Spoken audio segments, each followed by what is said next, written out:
On an ordinary afternoon in Sebring, Florida, an unimaginable act of violence shook the community to its core. A young man walked into a SunTrust bank, and what unfolded inside would leave 5 families devastated and a nation asking how such a tragedy could happen. The suspect? Zephen Xaver, a quiet 21-year-old former prison guard trainee with a chilling past. What drove him to commit such a heinous act? How did someone with so many warning signs slip through the cracks? And how did his journey end with the ultimate punishment, a death sentence? This is the story of a crime that left a community grieving, a courtroom captivated, and a nation searching for answers. Stay with us as we unravel the shocking twists and emotional testimonies that led to one of the most chilling cases in recent memory. Zephen Xaver's story began in Indiana, where he grew up in a household marked by instability and emotional distance. He wasn't a standout student or a social butterfly.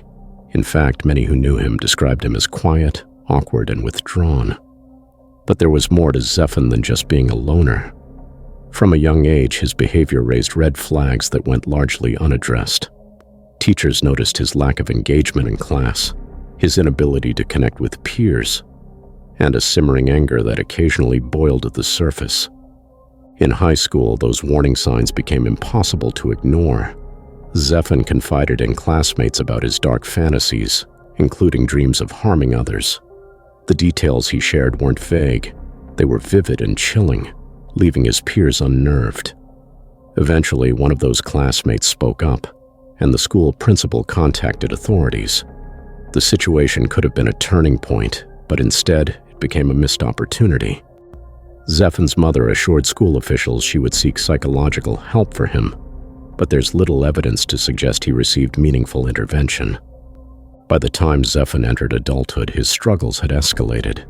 In 2016, he joined the U.S. Army, but his time in service was short-lived. After just 3 months, he was discharged, though the exact reasons for his departure remain unclear. Some reports suggest that his inability to adapt to the structure and discipline of military life played a role. A former girlfriend whom Zephen met during a stay at a mental health facility later revealed something even more disturbing. Zephen had seen the Army as an opportunity to kill people and get away with it. Despite these troubling revelations, Zephen managed to secure a job as a prison guard trainee in Florida in late 2018.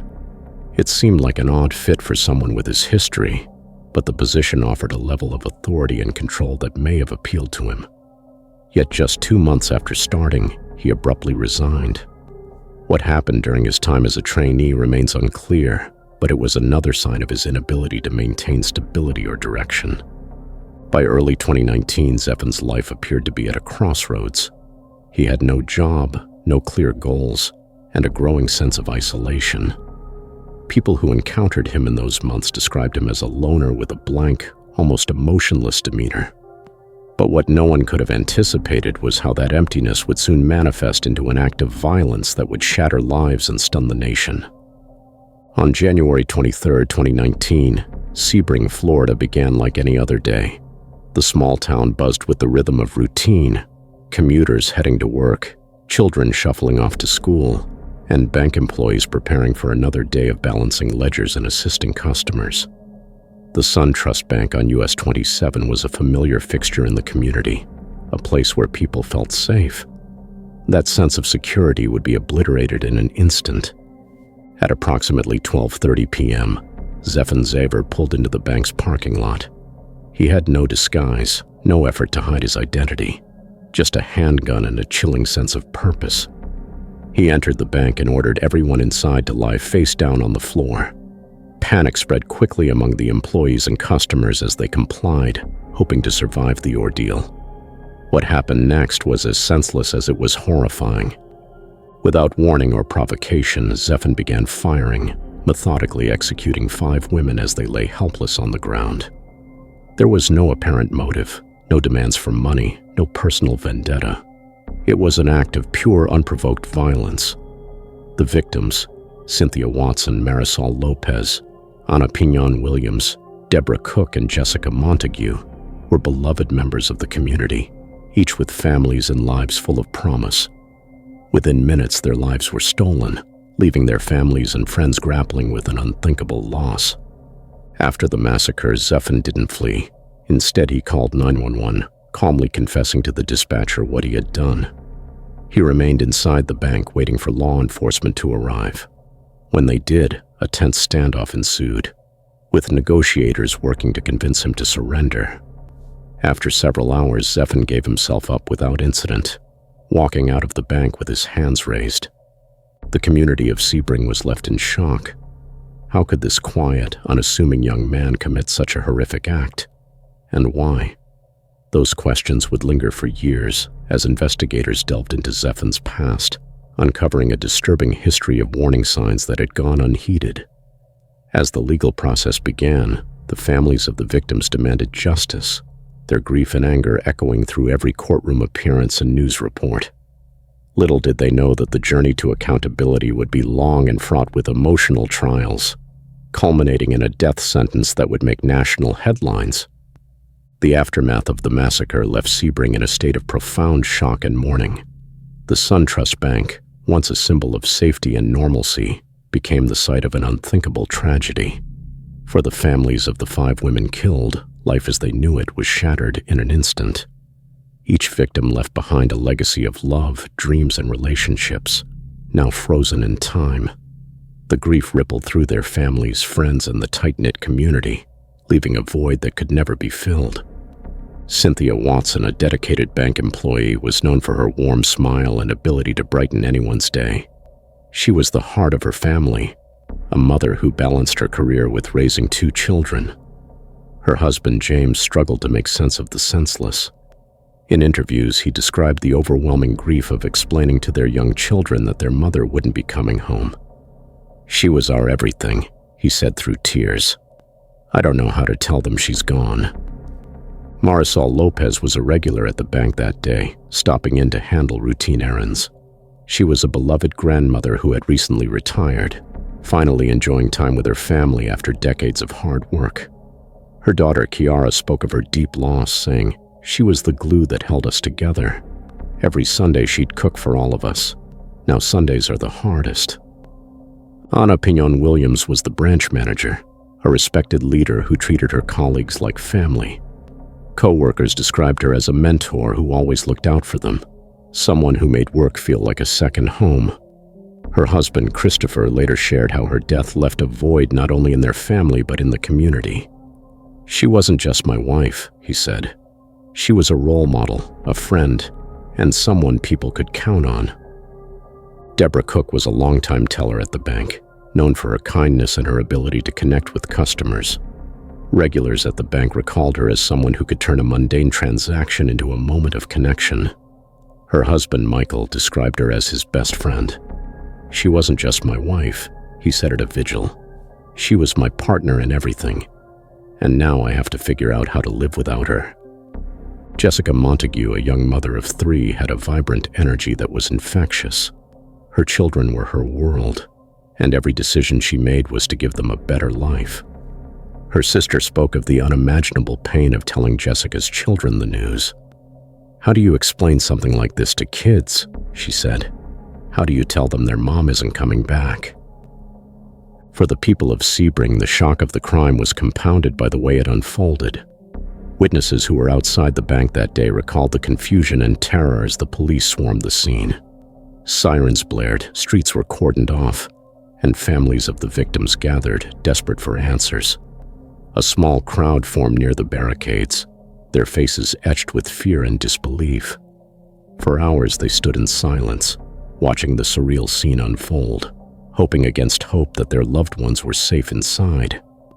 One bystander who lived nearby and heard the gunfire described the moment she realized something terrible was happening. "At first I thought it was fireworks," she said. "But then I saw the police rushing in, and I knew it was something much worse." My heart sank. Inside the bank, the terror was unimaginable. Survivors later described the sheer horror of being ordered to lie on the floor, not knowing if they would live or die. One employee who had been in a break room when the shooting began managed to escape through a back exit and called 911. Her voice trembled as she begged for help, the sound of gunshots echoing behind her. When news of the killing spread, the community came together in collective grief. Vigils were held outside the bank, with hundreds of candles lighting up the night. Mourners left flowers, photos, and handwritten notes at makeshift memorials, creating a sea of tributes to the lives lost. Churches opened their doors for prayer services, and grief counselors were made available to those struggling to cope with the tragedy. For the families, the grief was compounded by the nature of the crime, the senselessness of it all, the fact that these women were targeted for no reason other than being in the wrong place at the wrong time was almost too much to bear. The community rallied around them, offering support in every way possible, but the pain was unrelenting. At the same time, questions began to emerge. How had Zephen Xaver, someone with such a troubled past, gone unnoticed? How had he been able to legally purchase a firearm? And why had no one intervened earlier, despite the warning signs in his life? These questions echoed through the media and the minds of those grieving, creating a sense of frustration alongside the sorrow. For the victims' families, the wait for justice began. It was a long and painful road, filled with court dates, media coverage, and the heavy burden of reliving their loss. They attended every hearing, their faces a mix of strength and heartbreak, determined to ensure that the man who had taken so much from them would be held accountable. The community of Sebring, though devastated, vowed to honor the memory of the 5 women by coming together in unity. Their stories became a rallying cry for justice and a reminder of the fragility of life. For the families, each day was a struggle to find meaning in the midst of unimaginable loss. And for Zephen Xaver, the wheels of justice had only just begun to turn. The penalty phase of Zephen Xaver's trial was nothing short of harrowing. After his guilty plea in 2023, the courtroom shifted focus to determine whether he would receive the death penalty or life imprisonment without parole. It was during this phase that the true weight of the crime came to light, as prosecutors and defense attorneys presented their cases with painstaking detail. The victims' families, already enduring unimaginable grief, were forced to relive the horror of that January day. The prosecution wasted no time painting a vivid picture of Xaver's calculated and cold-blooded actions. Prosecutors began by presenting surveillance footage from inside the bank, a chilling reminder of the moments leading up to the massacre. In the video, Xaver could be seen walking into the building with calm deliberation, his body language showing no hesitation. His voice was monotone as he ordered the victims to lie face down, and moments later he began shooting. The footage was played in a hushed courtroom, the audible sobs of the victims' families cutting through the silence. Prosecutors argued that this crime wasn't impulsive or reactive, it was premeditated. They presented evidence that Xaver had purchased the handgun used in the killings just weeks before the attack. They also pointed to his history of violent fantasies, which had gone largely ignored over the years. Testimonies from former classmates, colleagues, and even his ex-girlfriend painted a picture of a man who had long been fascinated with violence. One of the most damning pieces of evidence came from Xaver's own words during his police interview. When asked why he committed the crime, he simply said, "I've always wanted to kill people." The prosecution didn't stop there. They brought in expert witnesses who described the terror and helplessness the victims must have felt in their final moments. A forensic psychologist explained the psychological impact of lying face down, unable to defend oneself, knowing death was imminent. This was not just murder, the prosecutor said during his closing argument. This was an execution. These women had no chance, no way to escape, no hope of survival. Throughout the penalty phase, the prosecution emphasized the heinousness of the crime, arguing that the death penalty was the only appropriate sentence. This was not an act of rage or self-defense, one prosecutor stated. This was pure evil, carried out with deliberate intent. Anything less than the ultimate punishment would be an insult to the lives that were taken. The defense, however, fought back with a strategy aimed at humanizing Xaver. They acknowledged the severity of the crime but argued that his troubled mental state and history of psychological issues should be considered as mitigating factors. Defense attorneys painted a picture of a young man who had been failed by the systems meant to protect and guide him: family, education, mental health services, and even the military. The defense called upon mental health experts who testified about Xaver's long history of psychological instability. They revealed that Xaver had been diagnosed with depression and other mental health disorders as a teenager and had even been admitted to a psychiatric facility at one point. A neurologist testified about a benign brain tumor that had been discovered during a medical exam, suggesting that it could have contributed to his impulsive and violent behavior. They argued that his resignation from his position as a prison guard trainee was another indicator of his mental instability. He simply could not handle the pressures of the job.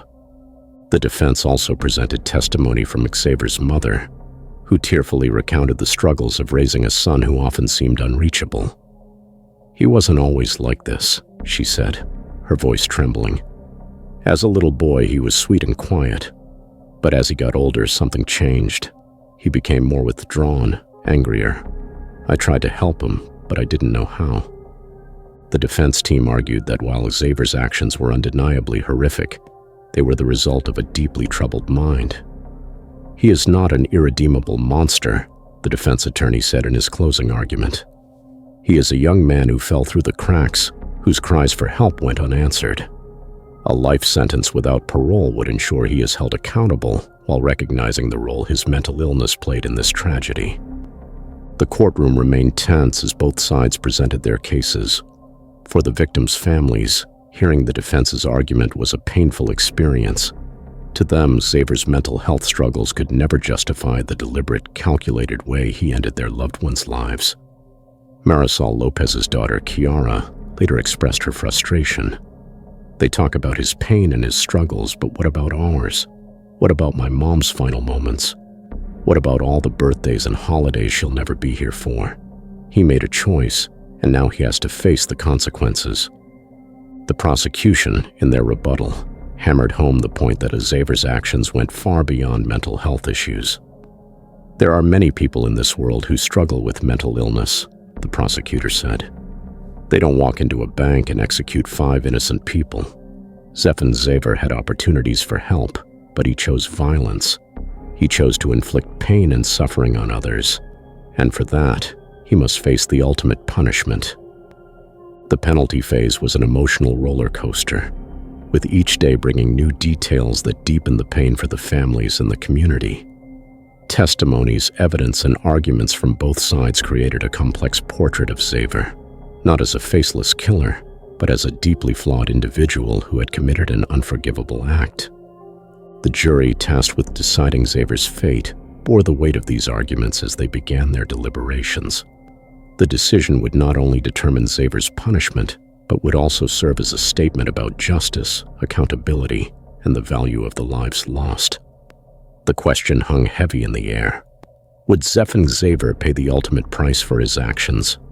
For the families of the victims, the wait for an answer was excruciating. The sentencing phase of Zephen Xaver's trial was marked by raw emotion and heartbreaking testimonies from the victims' families. Each statement delivered in court was a vivid reminder of the lives that were stolen and the immeasurable pain left behind. Marisol Lopez's daughter, Kiara, stood before the courtroom, her voice trembling but unwavering. She spoke of the bond she shared with her mother, a relationship filled with love, guidance, and countless memories. Her words painted a picture of the vibrant woman Marisol had been, a grandmother who brought warmth to every family gathering. Turning her gaze toward Xaver, Kiara's tone sharpened. "You shattered me into a million pieces," she said, her voice breaking with emotion. "You took away the person who held our family together." Deborah Cook's husband, Michael, was next to speak. His voice was steady, but his pain was palpable. He described Deborah as his best friend, his partner in everything, and the person who gave his life meaning. "We built a life together," he said, his hands trembling as he held a piece of paper with his prepared statement. "Every dream, every plan, we did it together. And now, because of you, all of that is gone." He turned toward Xaver, his voice hardening. "You're a coward. You took her from me, and you've left me to pick up the pieces alone." One by one, the family members of the victims shared their stories. They spoke of birthdays and holidays that would never be the same, of empty chairs at family dinners, and of futures that had been stolen in an instant. Their grief filled the courtroom, leaving jurors, attorneys, and spectators visibly moved. Some wiped away tears, others sat silently, unable to look away from the raw heartbreak unfolding before them. The community outside the courtroom also felt the weight of the case. Vigils continued to be held, and the victims' names, Cynthia Watson, Marisol Lopez, Ana Pignon Williams, Deborah Cook, and Jessica Montague, became symbols of loss and resilience. Local leaders spoke out, calling for justice and emphasizing the importance of remembering the lives lost rather than focusing solely on the perpetrator. The sentencing phase lasted 2 weeks, and the jury was tasked with making a monumental decision. Would Zephen Xaver face life imprisonment without parole or the death penalty? The deliberations were tense, as jurors weighed the heinous nature of the crime against the defense's arguments about Xaver's mental health and troubled past. In June 2024, the jury delivered their recommendation. By a vote of 9-3, they chose the death penalty. The decision reflected the overwhelming gravity of Xaver's actions and the devastating impact on the victims' families. The courtroom was silent as the verdict was read, the weight of the moment hanging heavily in the air. For the families, the recommendation of the death penalty was a step toward closure, though the pain of their loss would never truly fade. They had faced the man who had taken so much from them, shared their grief, and ensured that their loved ones would not be forgotten. As the sentencing drew national attention, public figures and community leaders weighed in. Many praised the jury's decision, seeing it as an affirmation of justice. At a vigil held shortly after the sentencing, a local pastor spoke to a crowd of hundreds, saying, "This decision won't bring back the lives we've lost, but it sends a message that their lives mattered. They mattered to us, to this community, and to the world." The decision also reignited debates about the death penalty, mental health, and gun control, with conversations spilling onto social media and into newsrooms. The case became a touchpoint for broader discussions, highlighting the complexities of justice in the face of unimaginable tragedy. For the victims' families, the journey wasn't over, but they left the courtroom that day with a sense of resolution. Justice had been served, and their voices had been heard. As they walked out into the sunlight, surrounded by supporters, their determination was clear. They would continue to honor the memories of their loved ones and ensure that their legacies lived on. The jury's recommendation for the death penalty was a pivotal moment in the case against Zephen Xaver, but it wasn't the end. The final decision rested in the hands of Circuit Judge Angela Cowden, who was tasked with upholding or rejecting the jury's recommendation. The courtroom was filled with tension on December 16, 2024, as Judge Cowden prepared to deliver her ruling. The families of the victims sat in the front rows, holding photos of their loved ones. Each face told a story of unimaginable pain, but also of resilience. They had waited nearly 6 years for this day, enduring countless hearings and reliving their grief time and time again. This wasn't just about seeking punishment for Xaver. It was about affirming that the lives lost that day at SunTrust Bank mattered, that their loved ones' memories would not be overshadowed by the man who took them away. When Judge Cowden began to speak, her voice was steady but heavy with the weight of the moment. "The murders committed by Zephen Xaver were calculated, heinous, and cruel," she said. "The evidence presented to this court shows a level of premeditation and disregard for human life that is almost incomprehensible. 5 innocent lives were taken without reason, without provocation, and without mercy." The judge paused, glancing at the families before continuing. "I have reviewed the mitigating factors presented by the defense. I understand the arguments made about the defendant's mental health and troubled past, but those factors do not outweigh the deliberate and cold-blooded nature of these crimes." She then turned her attention to Xaver, who sat motionless at the defense table, his expression unreadable. "This court upholds the jury's recommendation and sentences you to death." The words hung in the air like a thunderclap. For the victims' families, it was a moment of validation, a recognition of the horror they had endured. Some wept openly, clutching the photos of their loved ones. Others sat silently, their expressions a mixture of relief and sorrow.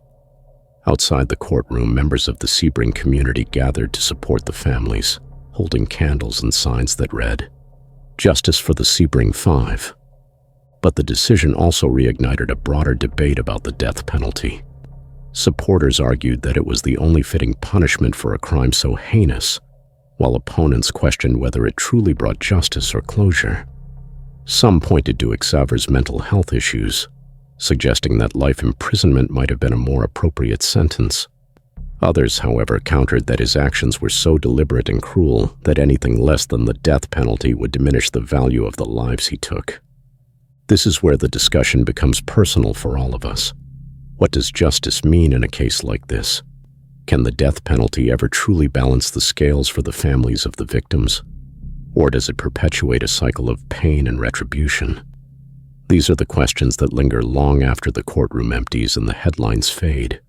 For the families of the victims, the death sentence was a step toward closure, but it was not a solution to their grief.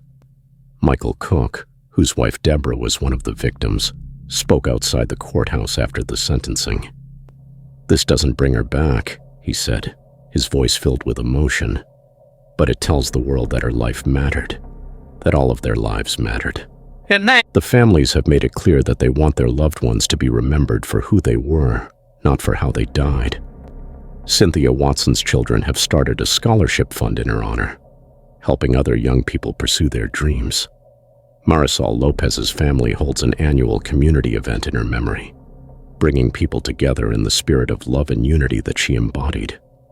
These efforts serve as a powerful reminder that even in the face of unimaginable loss, love and resilience can shine through. Now we want to hear from you. How do you feel about this case and the decision to sentence Zephen Xaver to death? Do you think the punishment fits the crime? Or do you believe there's another way to achieve justice in cases like this? Share your thoughts in the comments below. This is a conversation we need to have as a society. And as we discuss this, let's not forget the victims and their families. Let's honor their memories by standing against senseless violence and supporting one another. Justice is not just about what happens in a courtroom. It's about how we move forward as a community, as a nation, and as individuals. Together, we can ensure that their stories are never forgotten.